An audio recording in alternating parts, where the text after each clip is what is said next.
Alright, so hey everybody, it's Nemo. Today we're going to be talking about making snail jello. It's basically a homemade food you can make for snails, shrimp, and other invertebrates that live in your aquarium.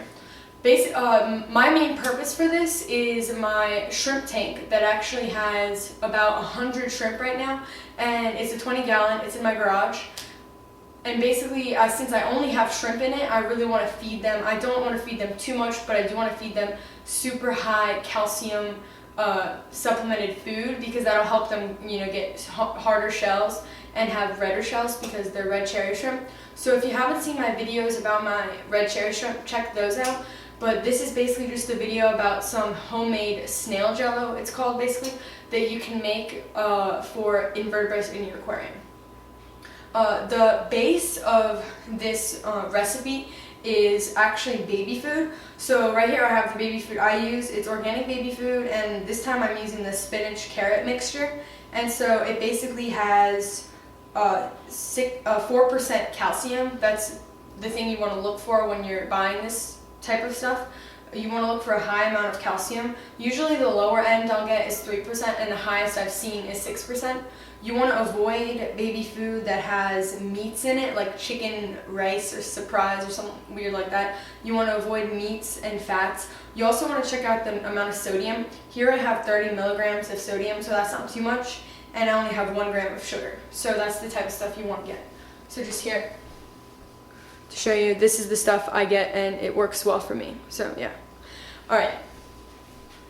So basically, just to start out, I just get a container like this. It's just a measuring cup in this case, and I just put my great-looking, tasty-looking baby food in there. All right.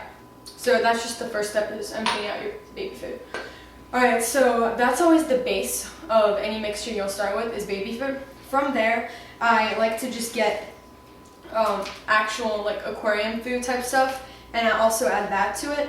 So here we have some of the sinking wafers you would feed like my koi cats. I use these to feed my koi cats. So the type I use the Hikari brand basically, and so these are shrimp ones. I know it's kind of ironic, I'm going to be feeding my shrimp pellets, but still, this is just a good base, just like the baby food we started with.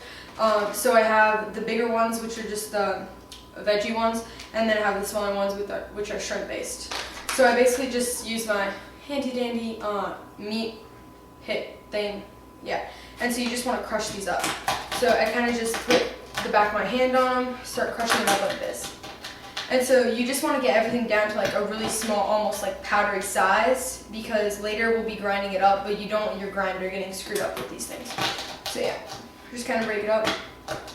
Don't be afraid to use your kitchen stuff with any of this food, because frankly, I mean, once you've washed it, it shouldn't be a big deal. Or if you're really grossed out by it, you can go out and then buy some extra stuff to put that in. Okay. So we're just going to keep breaking this up. So one of the important things to remember when you're feeding your invertebrates is that calcium is one of the most important things you can give them. Especially with snails, calcium is the main substance they use to build their shells. So if they have more calcium in their diet, it'll help them grow stronger shells and just be prettier in general. So here we've crunched that up to a pretty good size. Yeah, I'd say that's pretty good, so let me just show you up close. Here, just kind of like a little like powdery almost, yeah, okay.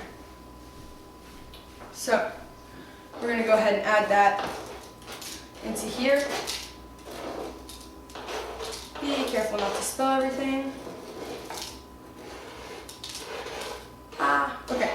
Alright, so you add that in there, and so that's also just part of the base things you want to put in there every time. Alright, so move this off to the side. And then I'm also going to add some goldfish flakes. These are just old things. Basically, I'm just adding them because they're old and they're almost out of date, so I don't want to just waste it. So just kind of add some of these. There we go, just kind of a handful. Still not a bunch, but okay, for next time. Okay. So now we've pretty much got our base going here, nice and nasty looking. Okay, now we're moving on to more of the reason why we would even bother making this mixture. Okay, so here, some of the things I always like to use, just zucchini. easy, or cucumbers, zucchini or cucumber is really good. Here, this is probably the best thing you can use, collard greens. You can pretty much get this at any supermarket store. I mean, I get mine at like Walmart or something, and sometimes they make you buy them in bunches, but you can just get 1 or 2 leaves.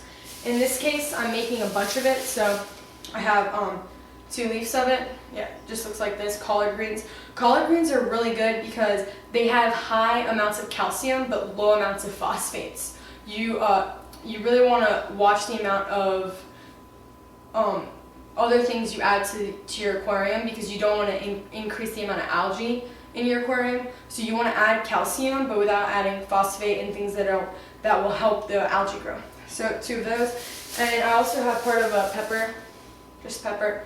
I'm just using 1/4 of it today. And then also some broccoli. You can pretty much just pick and choose what you want. I've seen people make their mixture with just what we have already done here, but really I don't get the point if you're just going to do that. So you might as well just get a few things and kind of like put a bunch of stuff in it. So here we go. Broccoli, also high in calcium. That's pretty much what you want to look for with everything. You can pretty much go anywhere online and look up snail jello, and you'll find out a bunch of different recipes with varying amounts of calcium and other things. So yeah. This back over here. More broccoli here. And we'll probably just use 2 of these stalks, just different types of broccoli. Yeah. If the bigger the mixture of different things you have, the better the results usually. And you can pretty much play around and get whatever you want for this. I've also done it with spinach before. Spinach is also very good. You can also use canned vegetables, but obviously it's better to get fresh. But don't feel like you need to get organic type things. It's really not that big a deal. Okay, so I'm just going to start with some of my broccoli here. Moving this off to the side. Cutting off. You just want the heads for this usually. Not the stems. You don't want the hard stuff. They don't like it as much then. They don't eat all of it. Okay. Cut those off. Anything you don't use, like all these stems here, I'll just like put those in my compost later on, so it's not a big deal. Okay. Another little head of broccoli here. Just cut all these up. Put those in there. And we'll actually end up grinding all this up. You know what? I'm going to get my blender out already. Come over here. Here's the blender. Put those in there already. Because you're going to want to get everything into an even consistency. I've seen people who don't blend it up before they do this, and so they get all these chunks in them. Because the end result actually will be these little cubes that you can cut out and like put into your aquarium, and you want them to sink. And the issue is if you don't use a blender, there's too many air bubbles in there, and then they don't sink anymore. So then they just float in your aquarium, and then it's going to be really hard for a snail to get some random food that's just floating in your aquarium. So then it just becomes waste basically because nothing happens to it. So, and then it just adds to the pollution in your tank. So yeah.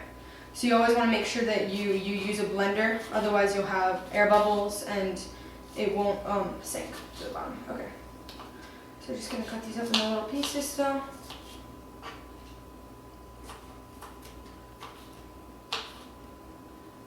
Okay.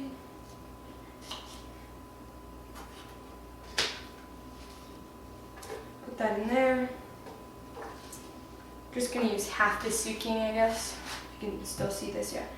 Just gonna use half the zucchini. Keep the rest of it for next time.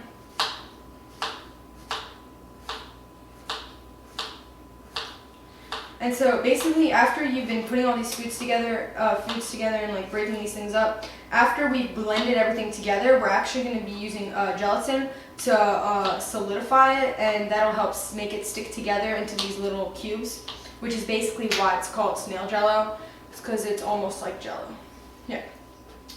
Put those together like that. Okay. Onto my collard greens. Same thing with the collard greens. Don't want to add the stems. They don't like it as much. They won't eat all of it. Just cut right along the stem, kind of, all the way down. That's the good part. All the way down the stem again. And then again, you can just kind of put that like extra part in your compost later on. And if you don't have a compost, start one, because it's great. You can just kind of throw things in your backyard, and that's how it goes. Okay.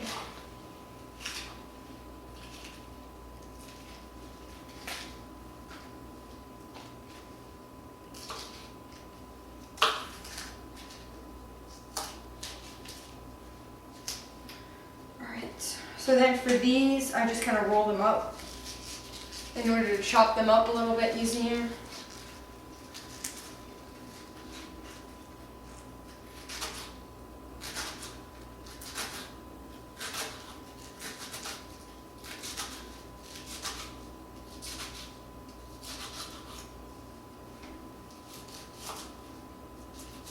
You kind of cut it lengthwise.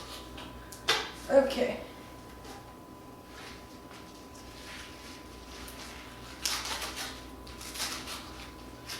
Alright, so I'm basically just going to finish cutting these up, and then I'm going to go blend everything together and everything.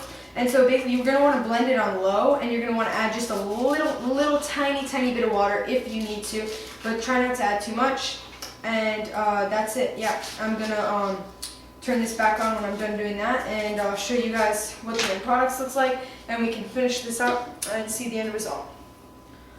Okay, alright, okay, yeah, and then don't forget to add your whole disgusting base kind of mixture thing to it. To the top, there we go. Nice and disgusting. Just the way we like it. Okay.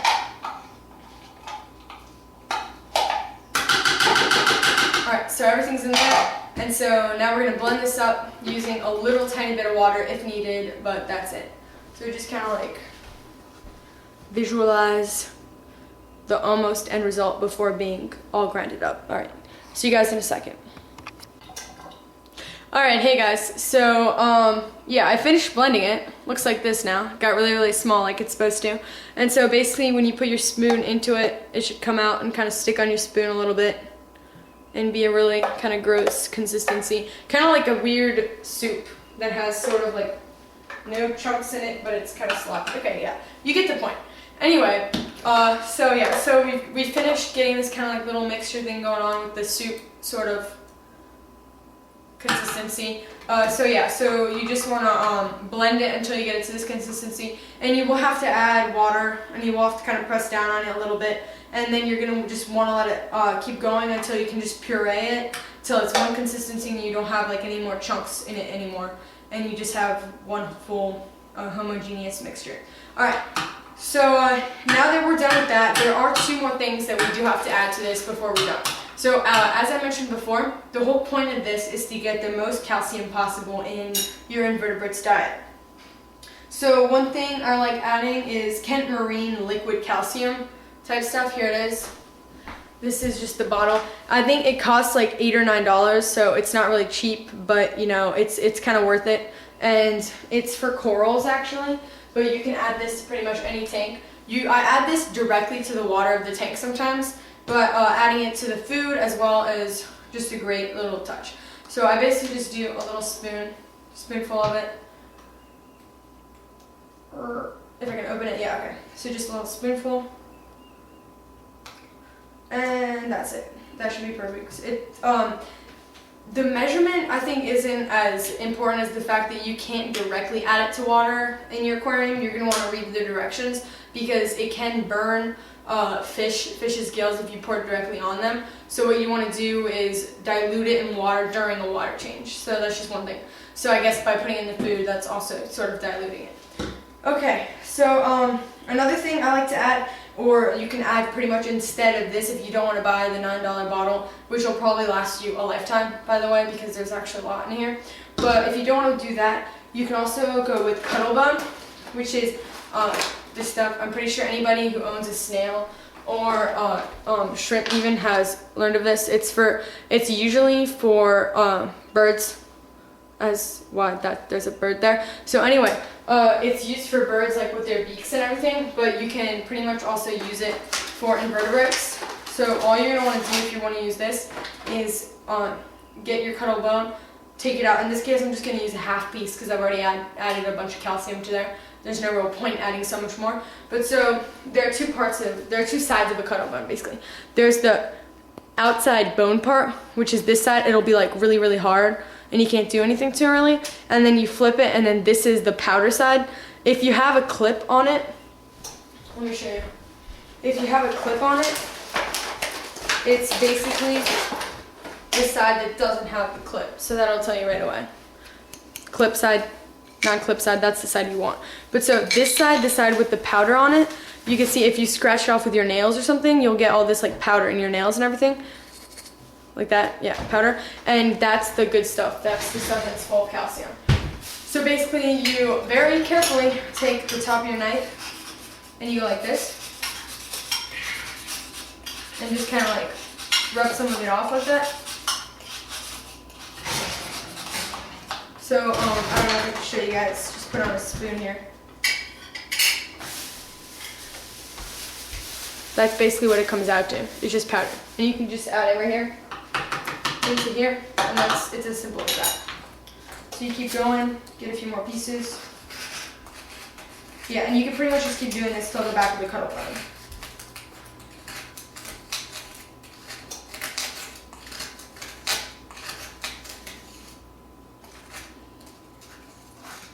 A little bit more. And cuddle bone is one of those other things you can simply add to your aquarium and just have it sit in your water and it'll help a little bit. But one of the downsides of cuddle bone is that it bloats actually. So you'll have to weigh it down with some sort of rock or something, which makes it hard for invertebrates to get to if there's like a huge rock sitting on it. But actually over time it will sink as well. But cuddle bone is one of those things you'll have to be careful with. You actually want to replace it. If it's in your aquarium for 2 weeks or something like that, you want to replace it at that point because otherwise it just gets slimy and nasty and gets covered in like all this weird stuff, and which is never good. So yeah, so it's probably better to add it to food and things like this. So you mix it up a little bit. You can add more if you're not adding the liquid calcium, but since I already added liquid calcium, there's no real point. Okay, so at this point we're almost done. We're going to be adding our whole little mixture here. Get that out. So now I'm just adding the whole mixture to a Tupperware container. Simple, just like that. Get as much of it out as you can.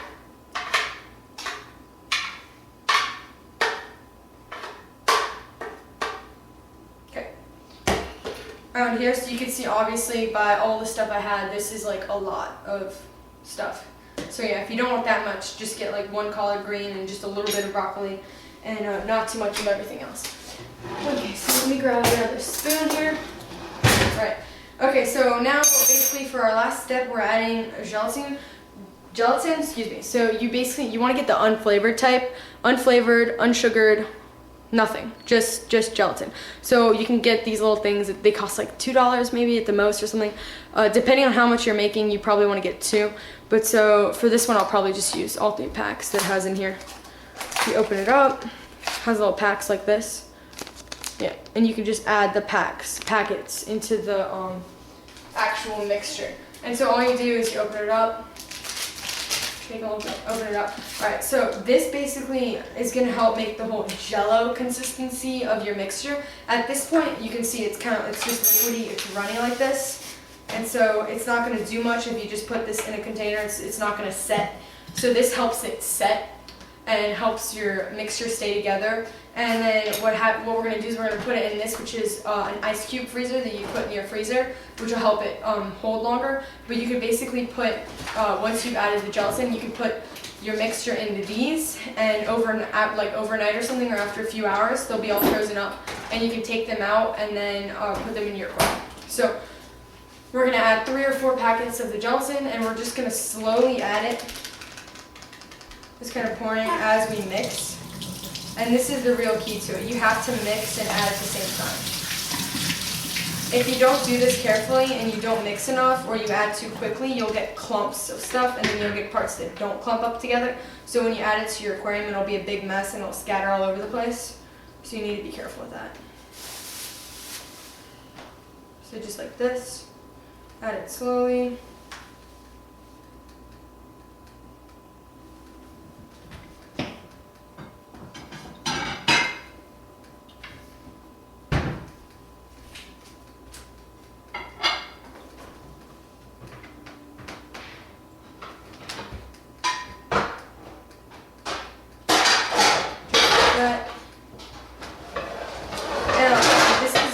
step where if you get, also if you turn too quickly, you can get air bubbles. And like we talked about before, air bubbles will cause the pieces to float when you add them to your aquarium, which is like really, really bad. So yeah, you never want to add too quickly. So I've got one, 2, 3 more. For people who are vegetarian, actually, there's also an alternative to gelatin. I don't know what it's called though, but I remember learning about an alternative you could use that isn't actually an animal byproduct. So if you're against using it because you're vegetarian or something, you can look that up online. I'm not exactly sure what it's called, but maybe I'll add it as a comment just to make sure you guys know. So yeah. Finish this up quickly. Mixing.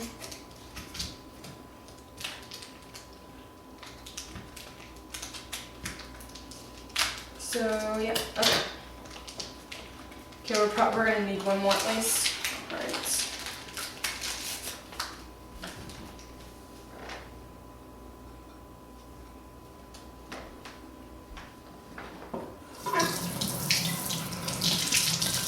All right, and then also for storage purposes, once you've added the gelatin, you can store it in your fridge, keep it in your fridge. And that will pretty much keep it good for 2 weeks, I think, 2 to 3 weeks maybe. But I usually keep it in my freezer, which will, if you put it in your freezer right away, it will be good for like a few months almost. So yeah, you just gotta be careful not to like leave it out because stuff will just eat this up. You'll get bacteria in it and then it'll just get nasty and smell nasty and stuff. So yeah, and you want to always make sure that the baby food you're using, you check that date to make sure it's not, it hasn't gone bad yet. So yeah. And once you can feel it start solidifying like this, like it's becoming more like clumps almost. Add the rest of that real quick. Turn quickly. Okay, so I actually added 4 packets then. There's 4 packets total. Yeah, so here you can see it's almost like clumps. You want to make sure you mix well a few times. Okay, so here, just so you can check the consistency.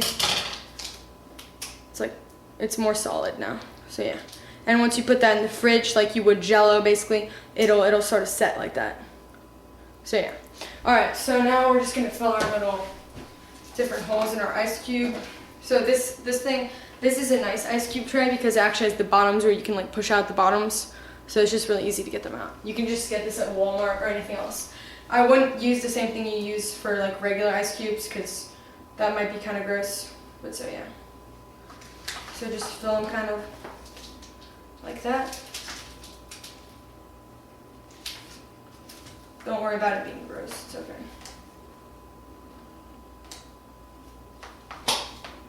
Okay. You can just kind of clean it up a little bit.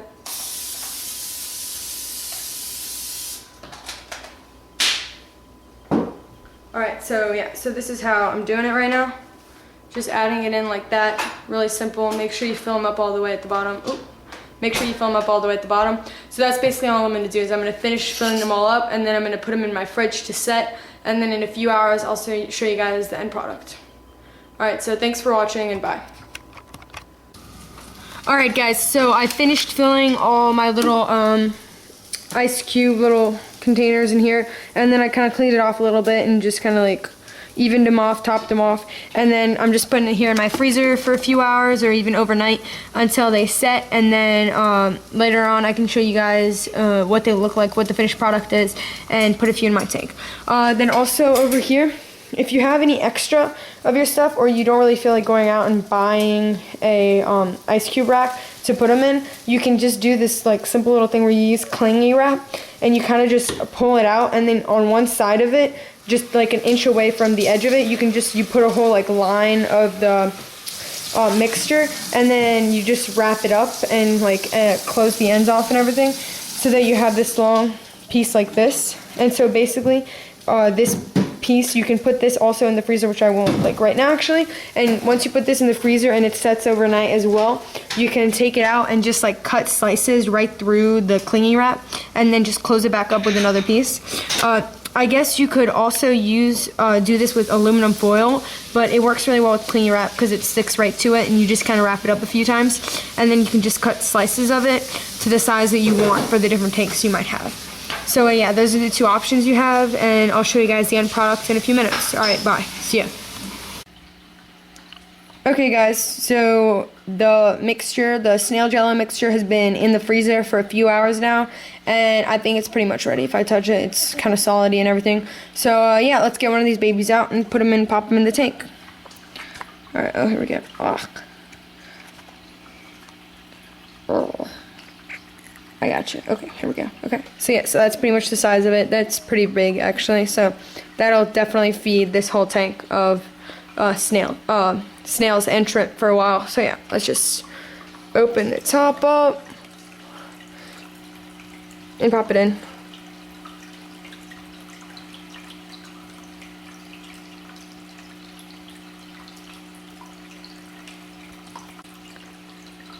Okay, so yeah, now it's going down to the bottom. Good. Okay, at first I thought it was floating, and I was like, are you kidding me? After everything I told you guys about not having floating food, it's not floating. Okay, good.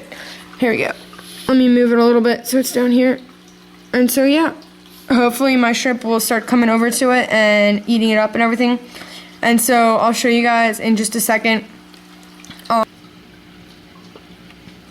Alright guys, so like, I don't know, like half an hour or something's gone by, and as you can see, they kind of went crazy on it right now.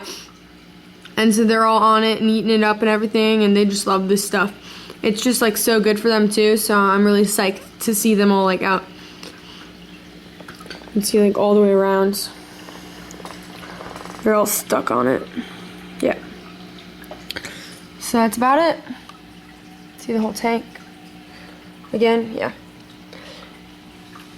Alright, so feel free to rate, comment, subscribe, and do all that good stuff. And definitely give me your feedback on what you guys think about this. And if you have any questions about this, you know, feel free to send me a message or something. And yeah, I hope you guys try this recipe out and, you know, post some responses or something. Because, yeah, I really think it works pretty well with my shrimp. And I'd be delighted if you guys tried it yourself. Alright, see ya. Bye.